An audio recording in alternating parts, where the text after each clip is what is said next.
नमस्कार दोस्तों। नरेंद्र मोदी का मॉडल क्या है? वसूली रैकेट चलाना। नरेंद्र मोदी का मॉडल है कि आपको लूटना, आपको बर्बाद करना और आपका सब कुछ छीन लेना, आपको चंद टुकड़े डाल करके ललचाना और फिर सत्ता हासिल, उसके लिए नफरत फैलाना, हिंसा कराना और झूठ बोलना। आज यही चल रहा है और जब यही चल रहा हो तो इस पे बात करना बनता है। मैं शुरुआत करता हूं कि हमारे राष्ट्रपिता महात्मा गांधी के जयंती के अवसर पर उनको सादर नमन करता हूं। लाल बहादुर शास्त्री जो हमारे द्वितीय प्रधानमंत्री थे, वैसे तृतीय भी कह सकते हैं, दोनों चीजें हैं क्योंकि गुलजारी लाल नंदा बीच में थे कार्यवाह, तो उनको भी सादर नमन करता हूं। एक लाल थे, एक पिता थे, एक राष्ट्र के पिता थे, एक राष्ट्र के लाल थे। तो देश की आजादी के बाद चंद वक्त हमारे राष्ट्रपिता महात्मा गांधी रह सके क्योंकि नफरती लोगों ने उन्हें खत्म कर दिया था। और उसी नफरत से लड़ते हुए कैसे लाल बहादुर शास्त्री ने अपने 18 महीने गुजारे थे, कितनी दिक्कतें उठाई थी। बहरहाल तो लाल हो या पिता हो, दोनों ने वो किया था। लेकिन ये नफरत फैलाने वाले उनको भी खत्म करते हैं। उनको, वो दोनों जीवन में कांग्रेसी थे, कांग्रेसी ही मरे, लेकिन उनको भारतीय जनता पार्टी के लोग झूठ के नैरेटिव के आधार पे हैक करने की कोशिश करते हैं। हैक करने की कोशिश करते हैं सरदार वल्लभ भाई पटेल को, जो जन्मजात कांग्रेसी थे, मरे भी कांग्रेसी। तो यह मैं बता रहा हूं इसलिए क्योंकि ये झूठ का मॉडल है। बहरहाल इसी झूठ के मॉडल पे बात कर रहा हूं क्योंकि प्रधानमंत्री ने नरेंद्र मोदी जिसका नाम है, वो नरेंद्र मोदी कहता है कि स्वच्छता से संपन्नता के मंत्र को मजबूत करेंगे और इसके लिए गंदगी के प्रति नफरत ही हमें स्वच्छता के लिए मजबूर कर सकती है और फिर मजबूत कर सकती है। यानी यहां भी वो प्रेम का मार्ग नहीं दिखा रहे। यहां पर भी पूरे वाक्य को देखे, नकारात्मकता है, सकारात्मकता नहीं। इसी को यूं कहा जा सकता था कि हमें स्वच्छता से प्रेम करना चाहिए और स्वच्छता से प्रेम करेंगे तो गंदगी अपने आप खत्म हो जाएगी और हम मजबूर नहीं होंगे, हम स्वतः मजबूत होंगे। जब प्रेम करेंगे तो मजबूर करने वाली स्थिति नहीं होगी। लेकिन नकारात्मकता यह है कि उससे नफरत करना सिखा। यही बेसिक अंतर है कांग्रेस में और आरएसएस बीजेपी में। वो नफरत के से उनका जन्म होता है। 99 साल पहले जब इस संगठन का जन्म हुआ तो नफरत पर हुआ। यह नफरत थी मुसलमानों से, यह नफरत थी दलितों से, यह नफरत थी पिछड़ों से, यह नफरत थी सिख से, यह नफरत थी ईसाई से और यह नफरत थी यहूदियों से, बौद्ध से, जैन से। यही वजह है कि जब आरएसएस बना तो उसमें ना तो कोई बौद्ध था, ना कोई जैन था, ना कोई सिख था, ना कोई ईसाई था और ना ही कोई मुस्लिम था। तो इससे आप समझ सकते हैं कि उसका जन्म भी नफरत से हुआ। तो नफरत ही फैलानी थी। उसके बाद उन्होंने नफरत का खेल खेला, कभी इससे मिलके, कभी उससे मिलके, कभी उससे। एजेंडा एक ही रहा, वो कभी नहीं बदला। एजेंडा एकमात्र था कि हमें मनुवादी यह व्यवस्था स्थापित करनी है और उसी को नरेंद्र मोदी भी आगे बढ़ाते हैं। जिस तरीके से इनके लोग, जो तमिलनाडु का मुख्यमंत्री वो है, राज्यपाल है, वो तक कहता है, संविधान से नफरत दिखाता है कि संविधान जो सेकुलर शब्द है वो यूरोपियन है, ये भारतीय, उससे मतलब नहीं है। अरे कैसे नहीं है, भारत तो पंत प्रधान ही देश, यहां तो सर्वजन हिताय सर्वजन सुखाय का मंत्र धर्म ग्रंथों में दिया गया, यही दिया गया है वसुधैव कुटुंबकम का मंत्र, कहीं और से नहीं आया। तो यही सबसे ज्यादा जरूरी है। बहरहाल, तो यह एक तरीका होता है नफरत फैलाने का। राहुल गांधी बार बार कहते हैं कि यह लोग संवैधानिक संस्थाओं पर कब्जा करते हैं, यह लोग कब्जा करते हैं जांच एजेंसियों पे, और यह लोग कब्जा करते हैं सारी और व्यवस्थाओं, और उसमें आरएसएस बीजेपी के लोग बैठा देते हैं और फिर अपने मनमानी फैसले कराते हैं, सब कराते हैं। उदाहरण शुरू करता हूं। 7 साल पहले एनडीटीवी पर छापेमारी हुई थी, आरोप लगाए गए थे, सीबीआई ने एफआईआर दर्ज की थी और सब कुछ किया था। एक प्राइवेट बैंक से लोन लेने का मामला बताया, आईसीआईसीआई बैंक से, और उसको इतना परेशान किया, इतना परेशान किया कि मजबूरन एनडीटीवी के जो मालिक थे प्रणव राय और उनकी पत्नी, वो बेसिकली पत्रकार थे, वो अपनी कंपनी अडानी को बेच के चले गए। उस मामले में 7 साल बाद सीबीआई कहती है कि इसमें कुछ सबूत नहीं मिला और केस को बंद कर दिया। याद करिए उन्हें कितना परेशान किया था, कितना डिटेन करने से लेके सब कुछ किया था। आज उसमें स्वतंत्रता से जो पत्रकार काम करते थे वो बाहर कुछ और कर रहे हैं। तो पत्रकारिता को खत्म किया, उस चैनल की स्वतंत्रता को खत्म किया और वो कब्जा करा दिया अडानी का। यही बात तो राहुल गांधी बार बार बताते हैं कि कैसे मुंबई एयरपोर्ट हो, कैसे दूसरे पोर्ट्स हो और सब जगह इस तरह से धंधा होता है। बहरहाल, मैं इसकी बात क्यों कर रहा हूं, क्योंकि यही आपको उदाहरण देता हूं कि एक जस्टिस है पंजाब हरियाणा हाई कोर्ट में, जो सुरेश्वर ठाकुर, इसने अभी हाल के दिनों में, आपको याद होगा कि मार्च के महीने में किस तरीके से इसने बरी कर दिया था उस पत्रकार की हत्या के मामले में, मेरिट के आधार पर दोषी ठहराए गए गुरमीत सिंह को उर्फ राम रहीम को। उसने कह दिया था इसमें कुछ नहीं है और बरी कर दिया। अब आप सोच सकते हैं ललित बत्रा और उसकी कोर्ट ने यह काम किया था। दोनों हैं कौन? सुरेश्वर ठाकुर हिमाचल प्रदेश से आते हैं, बत्रा हैं जो एबीआई से आते हैं और दोनों आरएसएस से जुड़े। तो उस बलात्कारी हत्यारे राम रहीम, कथित राम रहीम, और उसको बरी कर दिया गया उस आरोप से जिसको साबित करने की लड़ाई इतने अरसे तक उनके परिवार ने लड़ी और तमाम सारे लोगों ने अपनी जान दी। यह स्थिति थी। छत्रपति जो पत्रकार थे वहां सिरसा के, उनको मार डाला गया था क्योंकि उन्होंने ही वह सच निकाला था कि कैसे साध्वियों और सबके साथ में ये सारी चीजें हो रही हैं, जिसमें भी कोर्ट ने उन्हें 20 साल की सजा सुना।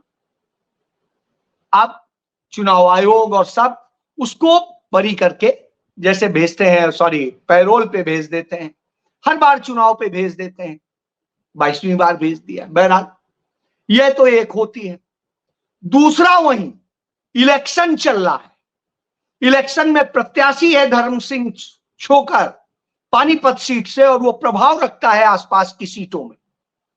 तो वो यदि जेल चला जाए तो उस क्षेत्र की जीटी बेल्ट की कई सीटें जीती जा सकती हैं। इसके लिए भारतीय जनता पार्टी अपने एक जो है उनका अपना आरएसएस का व्यक्ति है बीरेन सिंह, जो खुद को सामाजिक कार्यकर्ता बताता है, उसकी तरफ से एक हाई कोर्ट में रिट दाखिल कराई जाती है और वो इसी जज के यहां लगती है।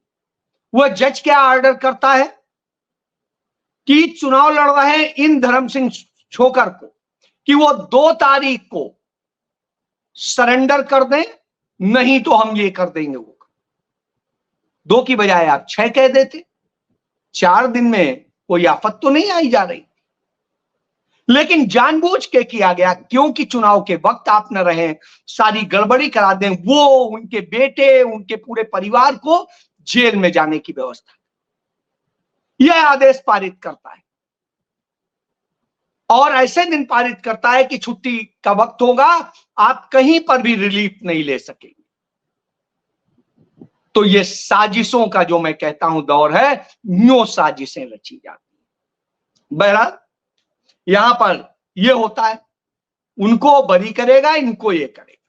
तीसरा चुनाव आयोग जैसे है, गुरमीत सिंह को पैरोल दे देगा, लेकिन सोनम वांगचुक को अवैध हिरासत में रखेगा। कागज में दिखाते हैं हमने पहले डिटेन किया, फिर कुछ घंटे बाद में हमने उन्हें रिलीज कर दिया, फिर उसके बाद कागज में हमने उन्हें शांति भंग की आशंका में डिटेन कर लिया, तो साहब उन्हें गिरफ्तार। बहरहाल इस अन्याय के खिलाफ पूरा लद्दाख खड़ा हो गया है, पूरा लद्दाख ऐसे बंद जैसे आप कल्पना नहीं कर सकते। देश के कोने में है, चाइना से टक्कर लेता है, पाकिस्तान से टक्कर लेता है, और उस लद्दाख आप यह कर रहे हैं, उनके लोगों के साथ अन्याय कर रहे हैं। तो यह सामने होता है, और यह अन्याय कहीं और नहीं होता है, उस दिल्ली में होता है जो देश की राजधानी।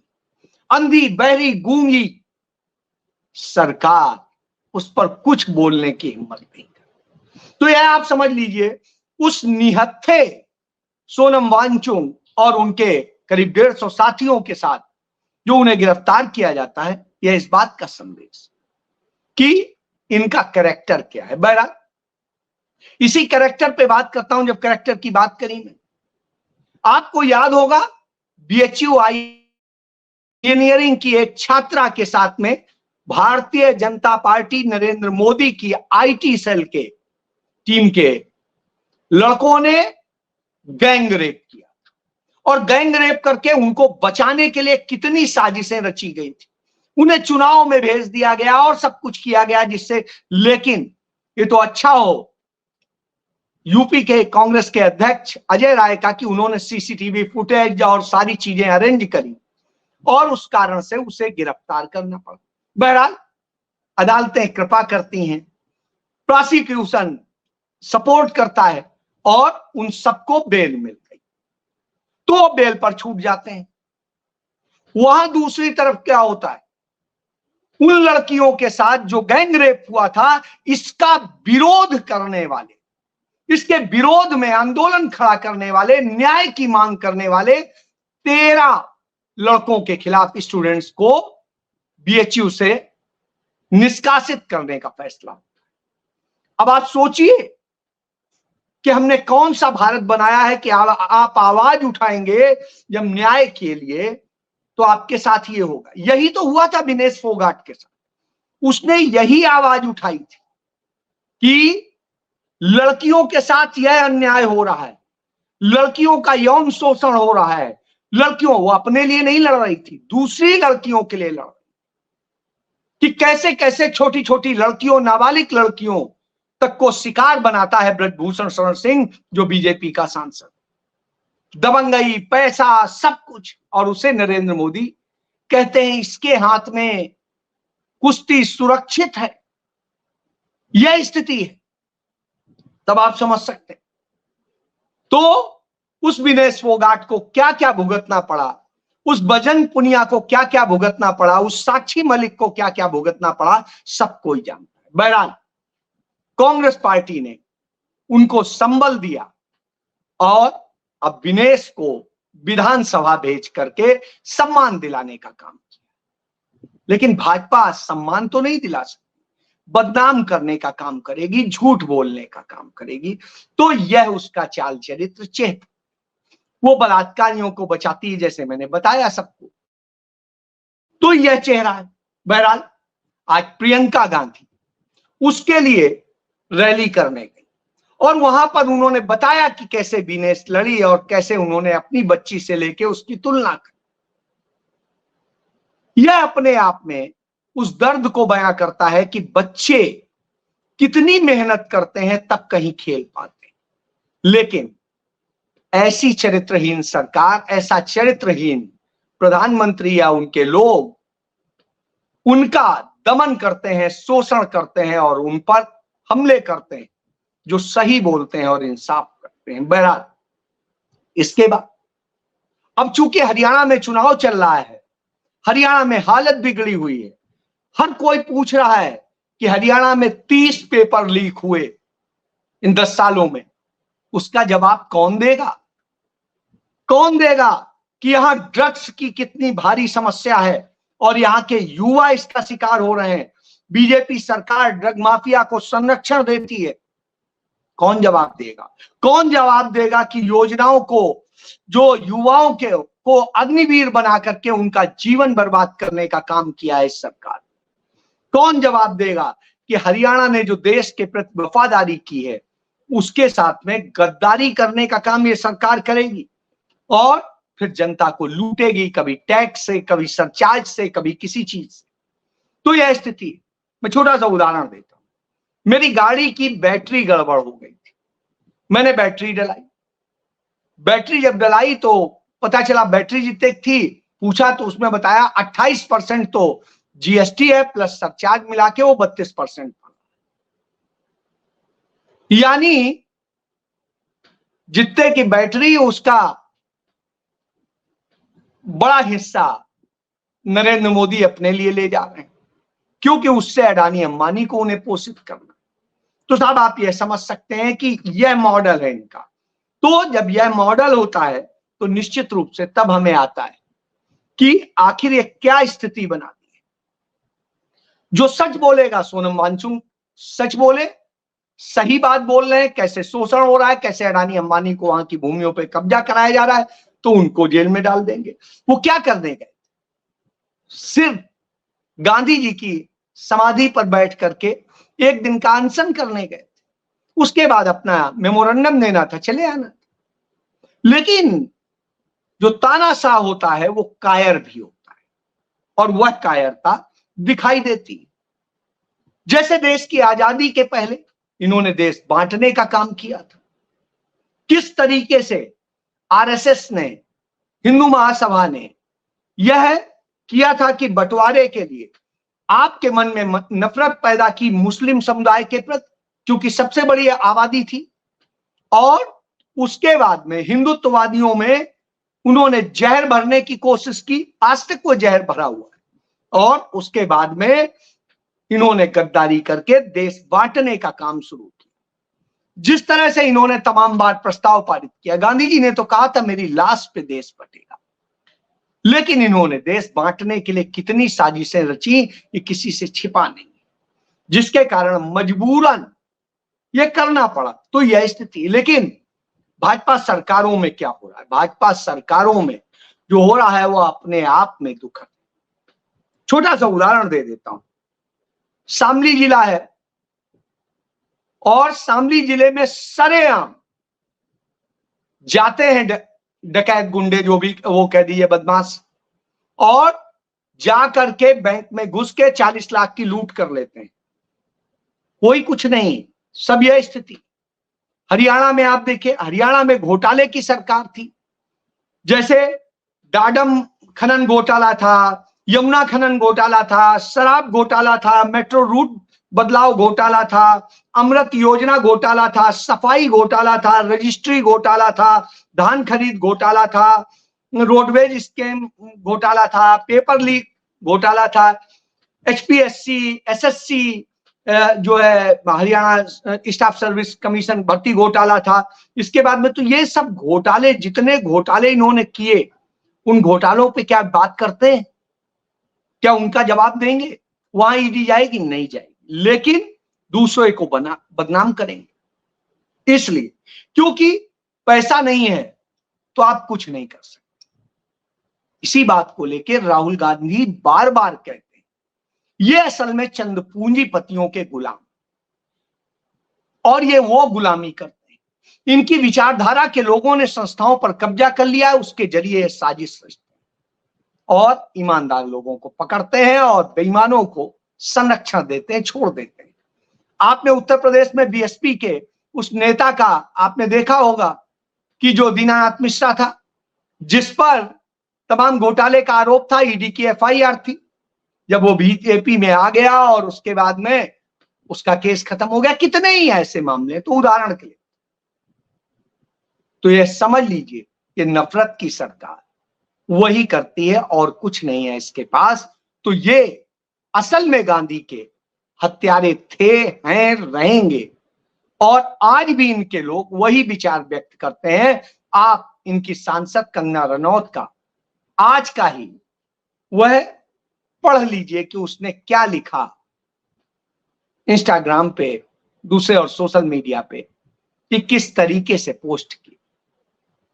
तो यह बताता है इनकी विचारधारा। लेकिन राहुल गांधी कांग्रेस की विचारधारा वही थी जो गांधी ने दी और आज भी है। संविधान सर्वोपरि है, संविधान उन्होंने दिया तो स्वाभाविक सी बात है वही रक्षा करें। ये तो उसे खत्म करने वाले लोग। जय